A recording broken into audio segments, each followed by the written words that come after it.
En la oscuridad de la noche que precede a la gloriosa resurrección de Cristo, Catalina Emmerich, una mística profundamente conectada con el sufrimiento y la divinidad de Jesús, experimentó visiones que trascienden el tiempo y el espacio. A través de sus ojos espirituales, somos transportados a ese momento sagrado, en el que el mundo entero parecía contener la respiración en la esperanza de lo imposible.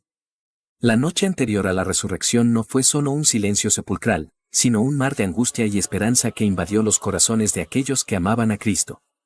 En sus visiones, la batalla espiritual librada en ese espacio de muerte y sacrificio se hizo tangible, mostrándonos el profundo misterio del sacrificio divino y la victoria que surgiría del sacrificio más grande jamás conocido. Cuando se acabó el sábado, Juan llegó con las santas mujeres, lloró con ellas y las consoló. Se fue poco después, entonces Pedro y Santiago el menor, acudieron a verlas con la misma intención, pero estuvieron poco tiempo con ellas. Mientras la Virgen Santísima oraba interiormente, llena de un ardiente deseo de ver a Jesús, un ángel se le apareció para decirle que fuera a la pequeña puerta de Nicodemo, porque el Señor estaba cerca. El corazón de María se inundó de gozo, se envolvió en su manto y dejó a las santas mujeres sin decir a nadie nada, la vi apresurarse hacia la pequeña puerta de la ciudad por donde había entrado, junto a sus compañeras, al volver del sepulcro. Podían ser las 9 de la noche, la Virgen se acercaba a pasos precipitados hacia la puerta cuando la observé detenerse en un sitio solitario, miró hacia lo alto de la muralla de la ciudad, y de allí, el alma del Salvador resplandeciente descendió hasta María, acompañada de una multitud de almas de patriarcas. Jesús, volviéndose hacia ellos y señalando a la Virgen, dijo, María, mi madre, pareció que la abrazaba y luego desapareció. La Virgen se arrodilló y besó la tierra en el lugar donde había aparecido. Sus rodillas y sus pies quedaron impresos sobre la piedra, y se llenó de un consuelo inefable que transmitió a las santas mujeres, quienes se hallaban ocupadas en preparar ungüentos y aromas. No les contó lo que había visto, pero sus fuerzas se habían renovado, consoló a las otras y las fortaleció en la fe. Cuando María volvió, observé a las santas mujeres cerca de una mesa larga, cubierta con un paño que llegaba al suelo. Sobre ella había numerosos manojos de hierbas que ellas arreglaban y mezclaban, disponían de botes de bálsamo y agua de nardo, y además, flores frescas, entre las cuales había, me parece, un iris rayado y una azucena. Mientras tanto, la Virgen se había ausentado, ya que, Magdalena, María de Cleofás, Salomé, Juana y María Salomé, habían ido a comprar todo esto a la ciudad. Al día siguiente, querían cubrir con ello el cuerpo del Salvador. Poco después del regreso de la Virgen Santísima, vi a José de Arimatea rezando en la cárcel. De pronto, la prisión se llenó de luz y oí una voz que lo llamaba por su nombre.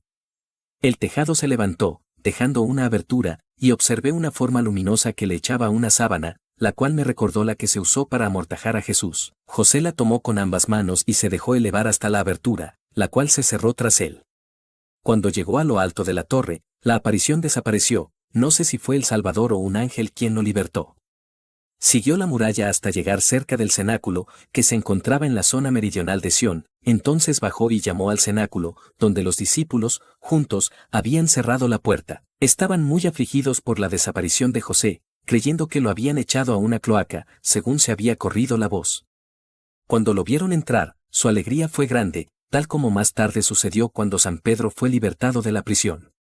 Relató lo sucedido. Le ofrecieron alimento y dieron gracias a Dios. Él salió de Jerusalén por la noche y se dirigió a Arimatea, su patria. Volvió, sin embargo, al saber que ya no corría peligro. Vi también, al final del sábado, a Caifás y a otros sacerdotes dialogar con Nicodemo en su casa. Le hicieron muchas preguntas con benevolencia fingida. Nicodemo se mantuvo firme en su fe, defendiendo siempre la inocencia de Jesús, y ellos se retiraron. Pronto observé el sepulcro del Señor. Todo estaba tranquilo a su alrededor, había 6 o 7 guardias, ya de pie o sentados. Casio está siempre en contemplación. El santo cuerpo, envuelto en la mortaja y rodeado de luz, reposaba entre los ángeles que yo había visto constantemente en adoración a la cabeza y a los pies del Salvador, desde que se le colocó en el sepulcro. Esos ángeles parecían sacerdotes, su postura y sus brazos cruzados sobre el pecho me recordaban a los querubines del Arca de la Alianza, pero no les vi las alas. El sepulcro en su totalidad, me recordó en diversas épocas el Arca de la Alianza. Vi el alma del Señor, acompañada de las almas de los patriarcas, entrar en el sepulcro por medio del peñasco y mostrarles todas las heridas de su sagrado cuerpo. La mortaja se abrió y el cuerpo apareció cubierto de llagas. Era como si la divinidad que habitaba en él hubiese mostrado a esas almas, de un modo misterioso, toda la extensión de su martirio. Me pareció casi transparente, permitiéndose ver hasta el fondo de sus heridas. Las almas estaban llenas de un respeto mezclado con terror y viva compasión. Enseguida tuve una visión misteriosa, que no puedo explicar ni relatar con claridad. Me pareció que el alma de Jesús, sin estar todavía completamente unida a su cuerpo, salía del sepulcro en él y con él. Observé a los dos ángeles que, adorando las extremidades del sepulcro, levantaban el sagrado cuerpo desnudo, cubierto de heridas, y lo elevaban hasta el cielo en medio de la roca que se conmovía. Jesús parecía presentar su cuerpo lacerado ante el trono de su Padre Celestial, en medio de coros innumerables de ángeles prosternados. Quizás, así como las almas de los profetas entraron momentáneamente en sus cuerpos tras la muerte de Jesús, se separaron de nuevo sin el menor esfuerzo. En ese momento, se produjo una conmoción en la peña. 4 de los guardias habían salido hacia la ciudad por algún motivo, los otros 3 cayeron casi sin conocimiento, atribuyeron ello a un temblor de tierra. Casio se mostró conmovido, pues veía algo de lo que ocurría, aunque no le resultaba claro. Sin embargo, permaneció en su sitio, esperando lo que iba a suceder. Mientras tanto, regresaron los soldados ausentes.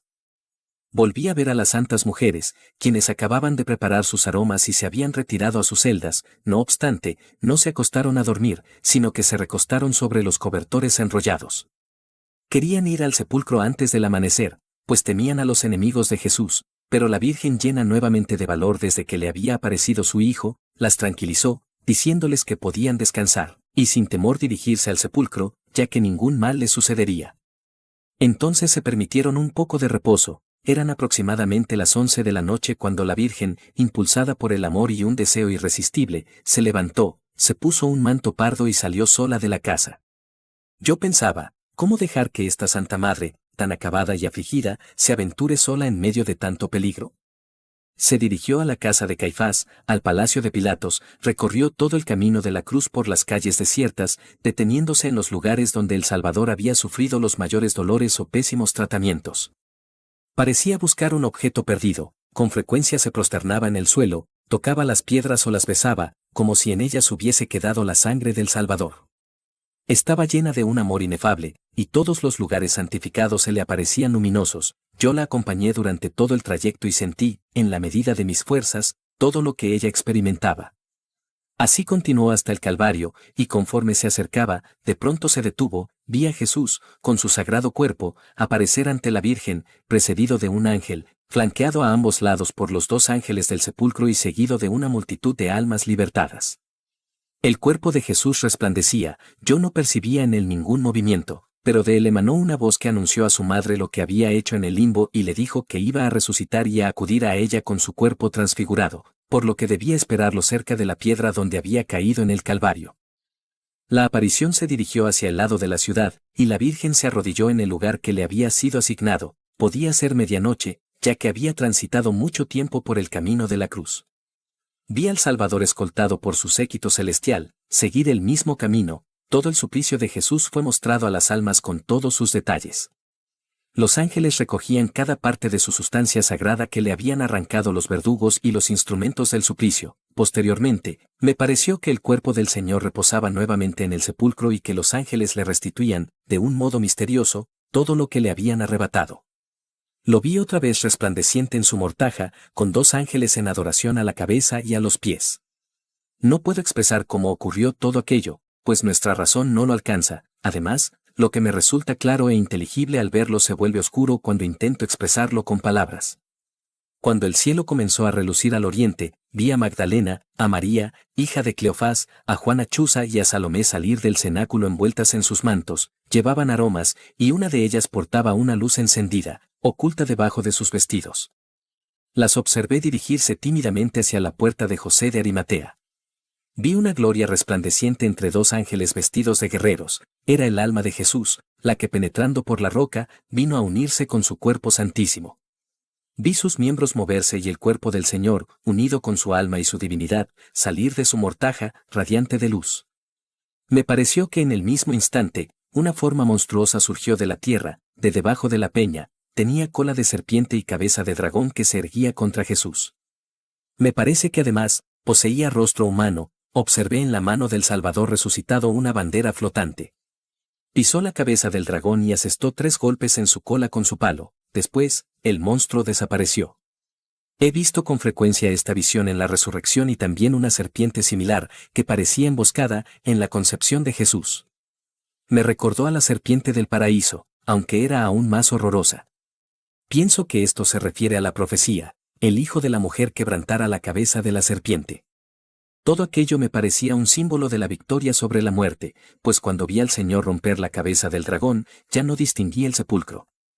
Jesús resplandeciente se elevó por medio de la peña, la tierra tembló, un ángel, parecido a un guerrero, se precipitó del cielo sobre el sepulcro. Los soldados cayeron como muertos y yacían en el suelo sin dar señales de vida. Casio, al ver la luz brillar en el sepulcro, se acercó, tocó los lienzos por sí mismo y se retiró con la intención de anunciar a Pilatos lo sucedido. Sin embargo, esperó un poco, pues había sentido el terremoto y visto al ángel echar la piedra a un lado, dejando el sepulcro vacío, mas no llegó a ver a Jesús. En el instante en que el ángel entró en el sepulcro y la tierra volvió a temblar, el Salvador resucitado se apareció a su madre en el Calvario. Estaba hermoso y radiante. Su vestido, parecido a un manto, flotaba tras de él y parecía de un blanco azulado, como el humo visto al sol. Sus heridas resplandecían, se podía introducir el dedo en las aberturas de sus manos, de las cuales emanaban rayos que se extendían desde la palma hasta la punta de los dedos.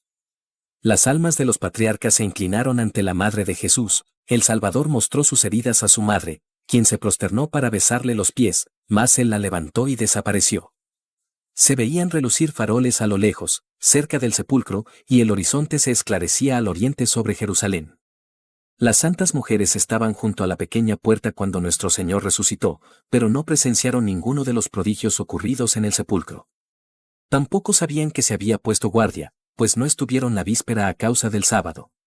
Se preguntaban inquietas: ¿quién nos levantará la piedra de la entrada? Deseaban echar agua de nardo y aceite odorífero sobre el cuerpo de Jesús, acompañados de aromas y flores, para ofrecer al Señor lo más precioso que hubieran podido encontrar y así honrar su sepultura.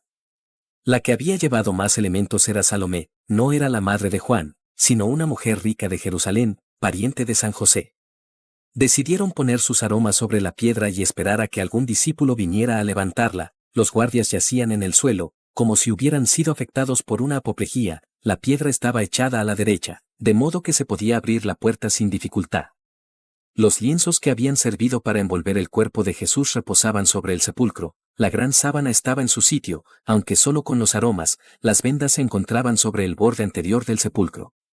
Los paños con los que María había envuelto la cabeza de su hijo estaban asimismo. En ese mismo lugar, observé a las santas mujeres acercarse al huerto. Al ver los faroles y a los soldados tendidos alrededor del sepulcro, sintieron miedo y se retiraron un poco. Sin embargo, Magdalena, sin pensar en el peligro, entró precipitadamente en el huerto, y Salomé la siguió a cierta distancia. Las otras dos, menos decididas, se quedaron en la puerta. Magdalena, al aproximarse a los guardias, sintió temor y se volvió hacia Salomé. Ambas, juntas y sorteando a los soldados tendidos en el suelo, ingresaron en la gruta del sepulcro. Allí vieron la piedra retirada, pero las puertas permanecían cerradas. Magdalena las abrió, llena de emoción, y apartó los lienzos. El sepulcro resplandecía, y un ángel se encontraba sentado a la derecha sobre la piedra. No sé si Magdalena oyó las palabras del ángel, mas salió perturbada del huerto y corrió rápidamente hacia donde se encontraban reunidos los discípulos. Tampoco sé si el ángel habló a María Salomé, quien se había quedado en la entrada del sepulcro. La vi salir rauda del huerto, detrás de Magdalena, y reunirse con las otras dos mujeres, anunciándoles lo sucedido. Se llenaron de sobresalto y alegría a la vez, y no se atrevieron a ingresar al huerto. Casio, que había esperado un rato alrededor, pensando quizá en ver a Jesús, fue a contarlo todo a Pilatos. Al salir, relató a las santas mujeres lo que había presenciado y las exhortó a comprobarlo por sí mismas. Ellas se animaron y entraron en el huerto. Al estar en la entrada del sepulcro, divisaron a dos ángeles vestidos de blanco, portando trajes sacerdotales. Las mujeres se asustaron, y cubriéndose los ojos con las manos, se prosternaron hasta el suelo.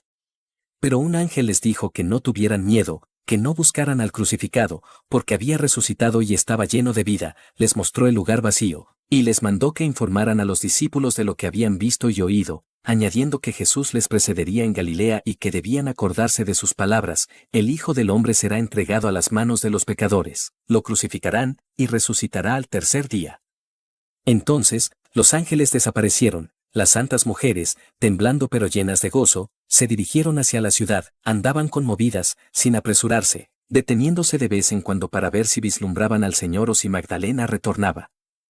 Mientras tanto, Magdalena llegó al cenáculo, estaba como fuera de sí y llamó con fuerza a la puerta. Algunos discípulos aún dormían, mientras otros ya se habían levantado. Pedro y Juan abrieron.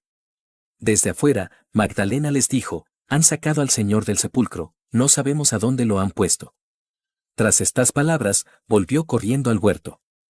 Pedro y Juan entraron en la casa y dialogaron con los otros discípulos, luego salieron corriendo, Juan con más prisa que Pedro. Magdalena volvió al huerto y se dirigió al sepulcro, conmovida por el cansancio y el dolor. Estaba cubierta de rocío, su manto se había desprendido de la cabeza y de los hombros, y sus largos cabellos se veían descubiertos y flotantes. Al encontrarse sola, no se atrevió a bajar a la gruta y se detuvo un instante en la entrada, se arrodilló para mirar dentro del sepulcro a través de las puertas y, al echar hacia atrás sus cabellos que le caían sobre la cara, vio a dos ángeles vestidos de blanco sentados en las extremidades del sepulcro, y oyó la voz de uno de ellos que decía: «Mujer, ¿por qué lloras?». Ella gritó en medio de su dolor, pues solo tenía un pensamiento, que el cuerpo de Jesús no estaba allí: «Se han llevado a mi Señor, y no sé a dónde lo han puesto». Tras estas palabras, al ver el sepulcro vacío, salió y se puso a buscar por doquier.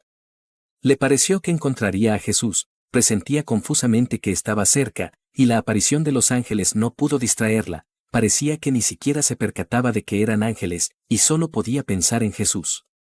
«Jesús no está allí». «¿A dónde está Jesús?», exclamaba. La vi errante de un lado a otro, como una persona extraviada en su camino, el cabello le caía por ambos lados de la cara. En una ocasión, tomó todo su cabello con las manos y luego lo partió en dos, echándolo hacia atrás. Al mirar a su alrededor, vio a unos 10 pasos del sepulcro, en el oriente, en el sitio por donde el huerto sube en dirección a la ciudad, aparecer una figura vestida de blanco entre los arbustos, a la luz del crepúsculo, y corriendo desde ese lugar, oyó estas palabras: «Mujer, ¿por qué lloras?». Ella creyó que se trataba del hortelano, y, en efecto, quien le hablaba tenía en la mano una azada y, sobre su cabeza, un sombrero ancho que parecía hecho de corteza de árbol. Yo había visto, bajo aquella forma, al obrero de la parábola que Jesús contó a las santas mujeres en Betania, poco antes de su pasión. No resplandecía con luz, pero se asemejaba a un hombre vestido de blanco, visto a la luz del crepúsculo. A esas palabras: «¿A quién buscas?». Ella respondió: «Si tú lo has tomado, dime dónde está, y yo iré por él». Inmediatamente, se puso a mirar a su alrededor. Entonces, Jesús le habló con el tono habitual de su voz: «María». Ella reconoció el acento y, olvidando la crucifixión, la muerte y la sepultura, le exclamó, como en otras ocasiones: «Rabboni». «Maestro».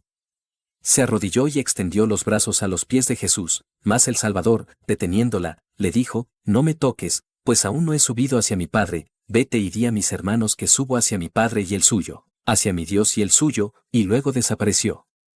Supe por qué Jesús había dicho: «No me toques», pero no lo recuerdo con total nitidez. Pienso que habló así a causa de la impetuosidad de Magdalena, demasiado absorta en el pensamiento de que seguía viviendo la misma vida de antes y creía que todo estaba como antes. En cuanto a las palabras de Jesús: «Todavía no he subido hacia mi Padre», se me explicó que aún no se había presentado ante su Padre tras la resurrección, y que todavía no le había dado gracias por su victoria sobre la muerte y por la obra consumada de la redención. Era, en otras palabras, que las primicias de la alegría pertenecían a Dios, que ella debía, en primer lugar, volver en sí misma y dar gracias a Dios por el cumplimiento del misterio de la redención, pues había querido besar sus pies como antes, olvidándose de todo salvo de su amado, y dejando que la violencia de su amor opacase el milagro que tenía ante sus ojos. Magdalena, después de la resurrección del Señor, se levantó apresuradamente, y como si hubiera visto un sueño, corrió de nuevo al sepulcro. Allí encontró a los 2 ángeles, quienes le habían repetido lo que ya habían comunicado a las otras 2 mujeres acerca de la resurrección de Jesús. Entonces, segura del milagro y de lo que había presenciado, buscó a sus compañeras, hallándolas en el camino que conduce al Gólgota. Ellas andaban errantes, llenas de temor, a la espera del retorno de Magdalena y con vaga esperanza de encontrar a Jesús en algún lugar. Toda aquella escena duró apenas 2 minutos. Podían ser las 3:30 de la mañana cuando el Señor se le apareció, apenas salía del huerto cuando Juan entraba, y luego Pedro.